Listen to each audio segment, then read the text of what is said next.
বিসমিল্লাহির রহমানির রহিম। আমরা দীর্ঘদিন ধরে এই প্রতিষ্ঠানের যে আগেদের স্বৈর শাসক ছিল সেই আমলে যখন যে শিক্ষার উপরে একটা ঝড় এসেছিল, লিখিত পরীক্ষা তুলে দিয়ে যে শিক্ষা ব্যবস্থাকে ধ্বংস করে দিয়েছিল, সেই সময় থেকেই এই স্কুলের এই বিভিন্ন রকমের প্রবলেমগুলি দেখা দিয়েছে।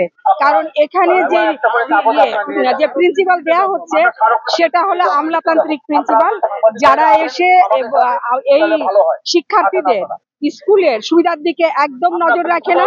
যেমন এখানে আমরা 19টা দাবি আমরা ইনক্লুড করেছি।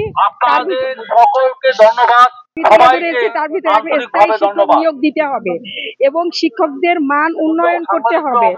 তারপর স্কুলের যে শেড, স্কুলের যে আরো শেডের ব্যবস্থা করতে হবে, কারণ এখানে অনেক স্টুডেন্ট তাদের অভিভাবকরা আসে, অনেকক্ষণ থাকে সকাল থেকে, যাদের 2 শিফটে আছে তাদের সকাল 6টায় করে বিকাল 5টায় বাড়ি ফিরতে হয় এরকম।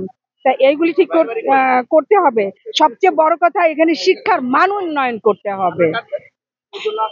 এখানে এই জন্য আমরা এখানে একত্রিত হয়েছি।